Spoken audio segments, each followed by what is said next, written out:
everyone. This is Pat Foley with recruitinginfo.com. I am about to have a discussion today with George Bellinger, who is the director of Zero Tolerance Volleyball. We're continuing this discussion on the differences between Division I, Division II, and Division III in college, and what it means from a recruiting standpoint, and also just the athlete's experience in these different divisions. George has a really deep background in volleyball. He's been coaching for about 30 years. He coached at the high school level, and now he is coaching at the club level. He's also got a master's in school counseling, so he's got a good background in terms of advising kids and helping them with the recruiting process. So maybe, George, why don't we kick things off just by, maybe an overview of how you would describe, particularly in the volleyball world, the differences between the three divisions of NCAA sports. Sure, Patrick. Thank you very much. What I would like to say about the difference between the different programs is a lot of times what the schools do between Division I, II, and III relies a lot on, believe it or not, a lot on height. It tends to your shorter front row players tend to have success at the Division III level. Medium-sized players go Division II. Taller players go Division I.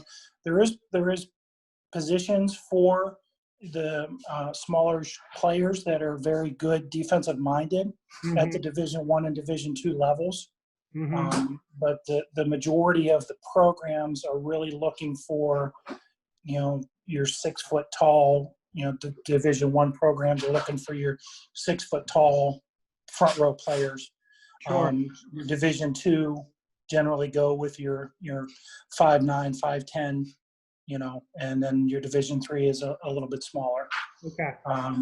And I've found with my program, we've had girls that have had success at all three levels. So it just depends on what they're looking for. Sure. With other sports, I know there's a problem when parents, they first get into the realm of recruiting, which is, as you head into high school, having kind of misconceptions about the availability of scholarship money and the likelihood of being able to get into any level, but certainly one. Right. It pretty much goes along the same lines as other sports as far as the availability of scholarships. The higher level you go, Division I has more scholarships available. Division II has not as many, but they have a number of scholarships available. Division III generally does not offer scholarships, but a lot of your Division III schools will offer a large number or a huge amount of scholarship opportunities as far, not scholarship, but financial aid. Yep. And that really helps, it kind of makes up for the fact that they don't offer scholarships. Yep. So there is money out there, for the sport of volleyball. And volleyball right now is becoming, the number one female participated sport across the country. So there's a lot of money out there for it. That's great. So, and I've noticed, I talked to a guy in the basketball realm, and that's a completely different animal, because there at the Division I level, you've got full scholarships because that is, such a high revenue sport. What does a Division I volleyball scholarship look like? Is it a 30%? Is it 100%? You can, depending on your talent level, if you're at the Division I level, you can acquire a full ride scholarship. And it also depends on the school that you're looking at. If you're looking at a Nebraska or a Pitt, Penn State, they offer full ride scholarships for their Division I players. When you're looking at Division II, there is some full rides available, but the money is not as great there. So they do offer a lot of scholarships for volleyball, but just not as many. At the Division II level, is it common where you're going to see stacking of a scholarship offer and financial aid? Yes. Okay. All right. Yes. Yeah, you And do find that a lot. talk about the commitment level for a Division I player versus a Division II, Division III player in terms of the amount of time and how much, like, is it a huge discrepancy in the amount of time that an athlete is putting in at the D1 level? Generally, yes. A lot of what the programs do is they offer a lot more Mhm. because of the structure of the program and the amount of money that they have available to them. Mhm. I know with recently I was at a conference at Pitt. They have sports psychologists. They have tutoring available and things like that that unfortunately Division III level wouldn't have available to them as much. Dedicated So cafeterias, and you get a little more star treatment. right, Yep. right, and their schedule it's very rigorous, Mhm. but it's also um, organized a lot better for them Okay. because of the fact that they have a certain amount of time they need to be with their sports psychologist, certain amount of time they should be in tutoring, certain amount of time they're on the court, um, which there's a lot more available, to them at the Division I and Division II level. Right. Um, That's interesting. so the It's time commitment, is a little bit greater because it's more structured. right. So it's there's a pro and con from that perspective. You're a lot more is expected of you, but you're also getting a lot more assistance in sort of how to walk that path and how to stay on your schedule and tutoring and all that stuff. So that's, Right. And that's another thing you're looking at too with the Division I level and Division II level is the travel is a lot greater than the Division III level. Division III level, because of the limitations with the amount of expense and stuff that it is to travel more, they Mhm. try and stay more localized conferences and what Yep. have you. You're not going to have someone traveling across the country to play a match and then be back the very next day. Sure. Um, And that's a as big much in factor Division now. III as much. With COVID, that's all the more a big factor. Maybe Yes. there's more of a negative. What is going on with volleyball and COVID right now? Or I know it's regional, but are they playing? Well, it's unfortunate. We're kind of at a transition period Mhm. because everyone's starting to get back out there, which is a good thing. Yep. But the regulations and things are still kind of up in the air. Yeah. I know that for myself, my program's going to get started probably next week because I live in Pennsylvania, and the governor said we no high school sports or anything Right. until July 1st. Yep. So we're under those guidelines, and then we're kind of up in the air. I'm waiting to hear from the athletic department as to what our restrictions and what our guidelines will be. Now we're going to start outside in the sand. We're Yeah. lucky enough to have a couple Great. of sand courts available, Right. so that's going to help Absolutely. keeping everything outside in the air. Yeah, it seems to be a big difference. I shouldn't be speaking on anything medical, but it certainly seems to be that the more enclosed you are, the higher the level of risk. And I know tomorrow is the big day here in Pennsylvania, because tomorrow is when we do go green, and that is helping with a lot. I mean, what we're seeing now in some of the sports I'm involved in. Soccer, because of our state organization, is still not rolling out. Lacrosse is starting the transition where they've been practicing sort of with separation, not no contact with separation. Tomorrow they go green, and now they can play normally, but still the coaches have to have masks, and the kids have to separate while they're on the sidelines. Mhm. It's I have mixed emotions because I really want these kids in all these sports to be playing again. I think it's so important, so impactful for kids to play sports, and yet, we just don't know what. I mean, I guess the good thing is it seems that the risk level for kids, two kids, is lower, than for anyone at a higher age group. But they also can risk spreading it, and it's been certainly a difficult thing for all people in sports to navigate. So back Right, to and they've talked about similar guidelines for us as well.